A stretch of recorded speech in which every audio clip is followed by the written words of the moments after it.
Now, one thing I don't like doing on this channel is making regular videos on the price of skins going up or down, because prices kinda just do that from time to time. It's normal and there's nothing meaningful you can say about it.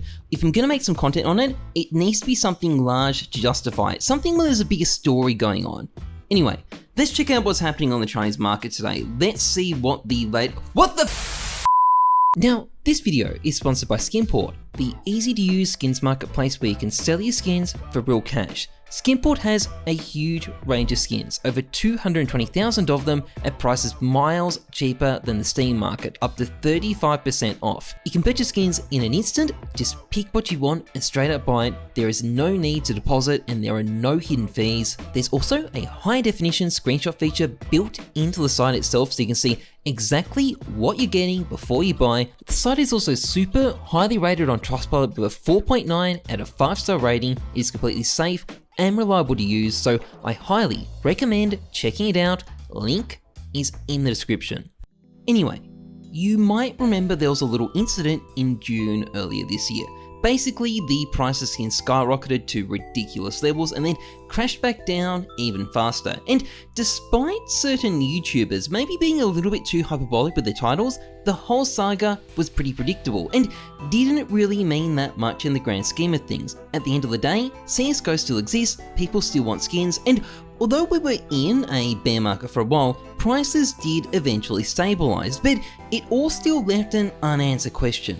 Who did this? This isn't natural, it doesn't happen on its own, and it affected pretty much every high-end liquid skin in the game. Someone basically pumped the entire economy.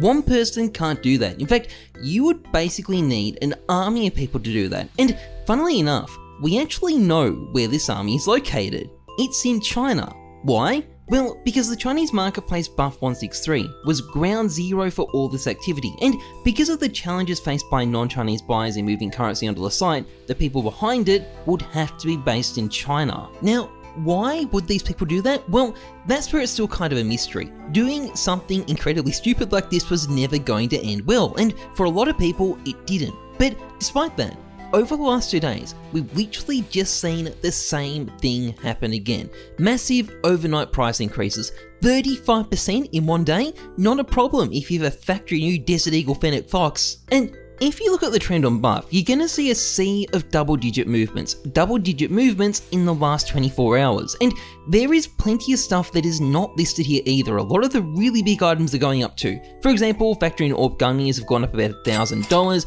Minimal Wear Pandora's Box Gloves have gone up about $600, Karambit Emeralds have gone up about $500, and Butterfly Laws have gone up by about $450. And while these aren't quite as dramatic in percentage terms, it's definitely still a market-wide increase. And when you look at the sort of stuff that's going up, it is pretty suspect. For example, these were the movements recorded on the 5th of December, and you will notice a lot of them are operation skins, particularly from the most recent operation. The next day though, the tab was dominated by 2 entirely new sets of items, Cato 15 holos and high-end play skins. And the thing about all these skins is that they're exactly the sort of stuff investors like to buy. Operation skins, for example, get discontinued at a certain point. Long term, they often go up in value, so investors really like to buy them. Cato 15 stickers, on the other hand, have been discontinued for more than 6 years now, and their prices have been gradually increasing for ages, so again, investors like them. And as for these high-end play skins, well,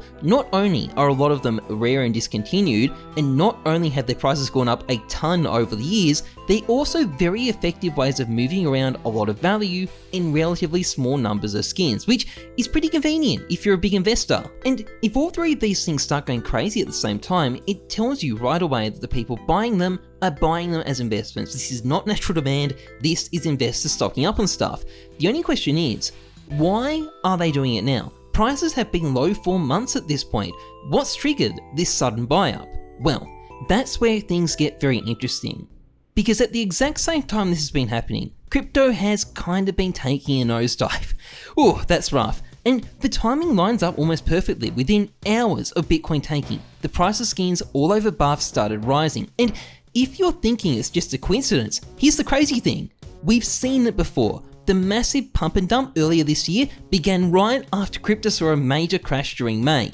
This is not unprecedented, and there are examples of people who left crypto for CSGO skins after the crash. Take Luna, the biggest clown in CSGO history, for example. He was a crypto guy who joined right after the crash and started pumping his money into skins. And sure, he was terrible at it, he took L after L, but he was still a crypto refugee. By the way, funnily enough, he got back into crypto about a month ago. Quick sold all his CSGO skins at a loss to buy in. What a great move. But what Luna did also fed into a theory at the time that when crypto crashes, a lot of investors will dump it for CSGO skins. Basically, if crypto goes down, skins will go up. And while this is just a theory, it's definitely a massive coincidence that the exact same thing has just happened for a second time this year. There's always been a lot of speculation about the influence crypto has on CSGO skins, and this event definitely suggests the answer is a lot. But hypothetical shit aside, there's also a much more important question.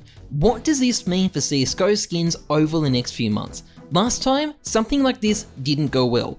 Will skin prices keep going up? Will there be another crash? Is it going to be both? Well, there is one big difference this time. You see, last time's implosion happened in June, which is one of the worst months for CSGO skins. Demand is really weak in June. So a crash was pretty much inevitable at that point.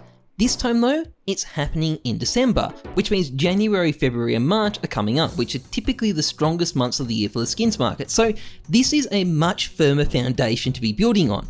Secondly, the crash that happened last time didn't happen after a couple of days, but after about a month of price increases that pushed things to truly stupid levels.